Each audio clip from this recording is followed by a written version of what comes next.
Bem-vindos, boa noite a todos.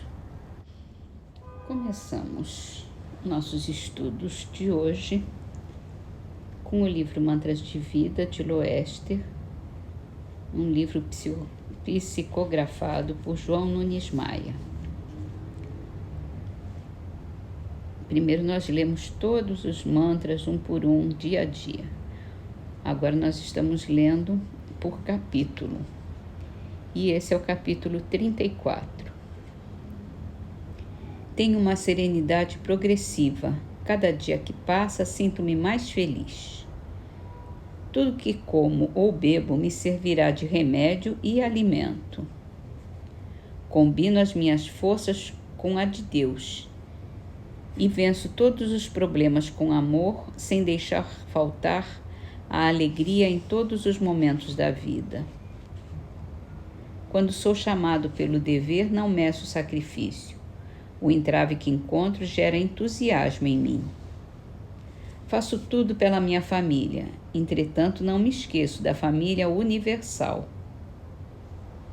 Nada me falta na jornada em que empreendo. Tenho tudo com abundância.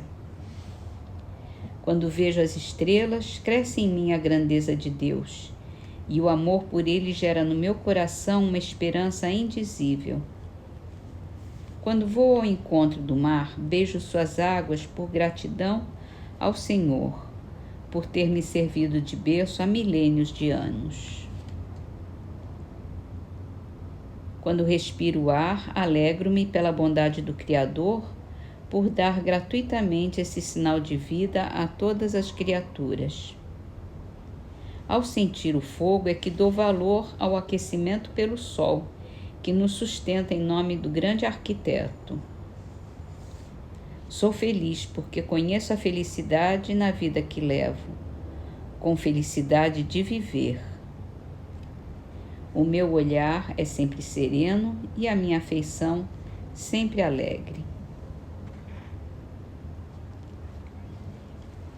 Passamos então para o livro dos Espíritos e estamos falando sobre as paixões no capítulo da perfeição moral. Pergunta 908. Como se pode determinar o limite em que as paixões deixam de ser boas para se tornarem más? As paixões são como um corcel, que só tem utilidade quando governado, e que se torna perigoso desde que passe a governar. Uma paixão se torna perigosa a partir do momento em que se deixa de poder governá-la e que dá, em resultado, um prejuízo qualquer para si mesmo ou para outrem. E Kardec faz, então, um comentário aqui. As paixões são alavancas que decuplicam as forças do homem e o auxiliam na execução dos desígnios da providência. Se o homem, porém, em vez de dirigi-las, deixa que elas o dirijam, o homem cai nos excessos e a própria força que, manejada pelas suas mãos, poderia produzir o bem, volta-se contra ele e o esmaga. Todas as paixões têm seu princípio num sentimento ou numa necessidade natural. O princípio das paixões não é assim um mal, pois que assenta numa das condições providenciais da nossa existência. A paixão propriamente dita é o exagero de uma necessidade ou de um sentimento. Está no excesso e não na causa, e este excesso se torna um mal, quando tem como consequência um mal qualquer. Toda paixão que aproxima o homem da natureza animal afasta-o da natureza espiritual. Todo sentimento que eleva o homem acima da natureza animal denota predominância do espírito sobre a matéria e o aproxima da perfeição. Muito bem explicado. No livro Céu e Inferno, nós estamos lendo o capítulo das expiações terrestres. São relatos com comunicações dos espíritos já desencarnados. E hoje nós vamos ler a de Max, o Mendigo. Em 1850, numa vila da Baviera, morreu um velho quase centenário conhecido por Pai Max. Por não possuir família, ninguém determinava-lhe a origem. Havia cerca de meio século que se invalidara para ganhar a vida, sem outro recurso além da mendicância, que ele dissimulava, procurando vender pelas herdades e castelos almanaques e outras miudezas. Deram-lhe a alcunha de Conde Max, e as crianças o chamavam somente pelo título, circunstância esta que o fazia rir sem agastamento.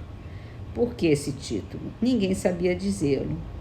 O hábito o sancionara, talvez tivesse provindo da sua fisionomia, de suas maneiras, cuja distinção fazia contraste com a miserabilidade dos andrajos. Muitos anos depois da morte, Max apareceu em sonho à filha do proprietário de um castelo, em cuja estrebaria era outrora hospedado, porque não possuía domicílio próprio. Nessa aparição, ele disse: agradeço por ter lembrado do pobre Max nas suas preces, porque o Senhor as ouviu. Alma caridosa que se interessou pelo pobre mendigo, já que quer saber quem sou, vou satisfazer-lhe ministrando ao mesmo tempo e a todos um grande ensinamento.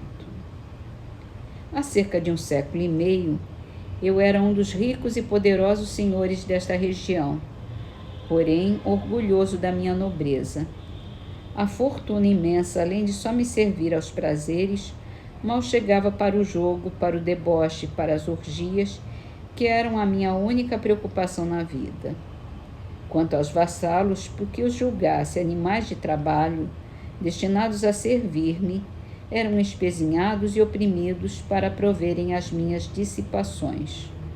Surdo aos seus queixumes, como em regra também o era com todos os infelizes, eu julgava que eles ainda se deveriam ter por honrados em me satisfazer os caprichos. Morri cedo, exausto pelos excessos, mas sem ter de fato experimentado qualquer desgraça real. Ao contrário, tudo parecia me sorrir, a ponto de passar por um dos seres mais ditosos do mundo. Tive funerais suntuosos e os boêmios lamentavam a perda do ricaço, mas a verdade é que sobre o meu túmulo nenhuma lágrima se derramou, nenhuma prece foi feita por mim, a Deus de coração, enquanto minha memória era amaldiçoada por todos aqueles para cuja miséria contribuíra. Ah, como é terrível a maldição dos que prejudicamos! Pois essa maldição não deixou de ressoar-me aos ouvidos durante longos anos que me pareceram uma eternidade. Depois, por morte de cada uma das vítimas, era um novo espectro ameaçador ou sarcástico que se erguia diante de mim a me perseguir sem tréguas, sem que eu pudesse encontrar um vão escondido onde me furtasse as suas vistas. Nenhum olhar amigo. Os antigos companheiros de devassidão, infelizes como eu, fugiram, parecendo-me dizer desdenhosos: tu não podes mais custear nossos prazeres. Ah, então quanto daria eu por um instante de repouso, por um copo d'água para me saciar a sede ardente que me devorava. Entretanto, eu nada mais possuía e todo o ouro, a jorros derramado sobre a terra, não produzia uma só bênção, uma só que fosse. Ouviste, minha filha? Cansado, por fim, opresso, qual viajor que não lobriga o termo da jornada, exclamei: meu Deus, tenha compaixão de mim. Quando terminará essa situação horrível? Então uma voz, a primeira que ouvi, depois de haver deixado a terra, disse: quando quiser.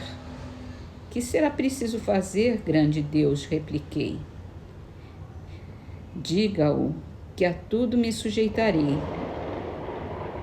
é preciso arrependimento, é preciso se humilhar perante os mesmos a quem humilhou, pedir-lhes que intercedam por ti, porque a prece do ofendido que perdoa é sempre agradável ao Senhor.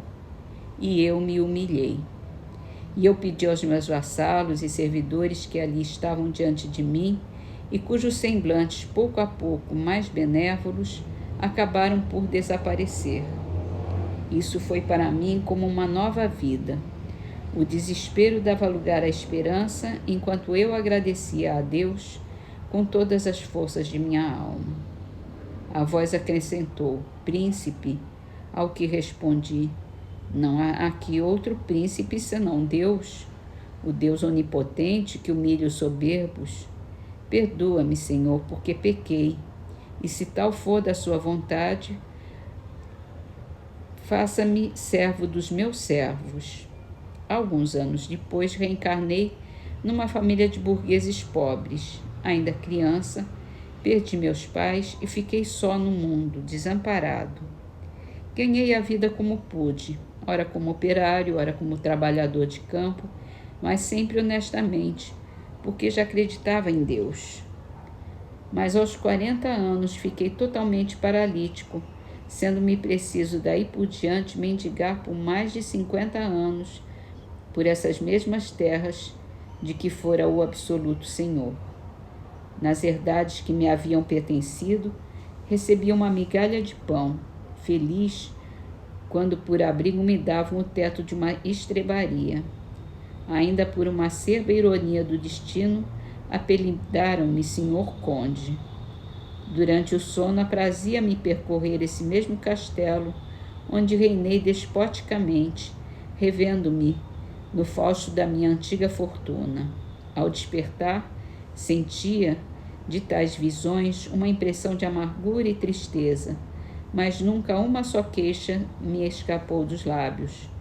E quando a Deus aprouve chamar-me, exaltei a sua glória por me haver sustentado com firmeza e resignação numa tão penosa prova, da qual hoje recebo a recompensa. Quanto a você, minha filha, eu a bendigo por ter orado por mim. Aqui acaba a comunicação e vem uma nota. Para esse fato, pedimos a atenção de todos quantos pretendem que, sem a perspectiva das penas eternas, os homens deixariam de ter um freio às suas paixões. Um castigo como esse do pai Max será porventura menos profícuo do que essas penas sem fim nas quais hoje ninguém acredita?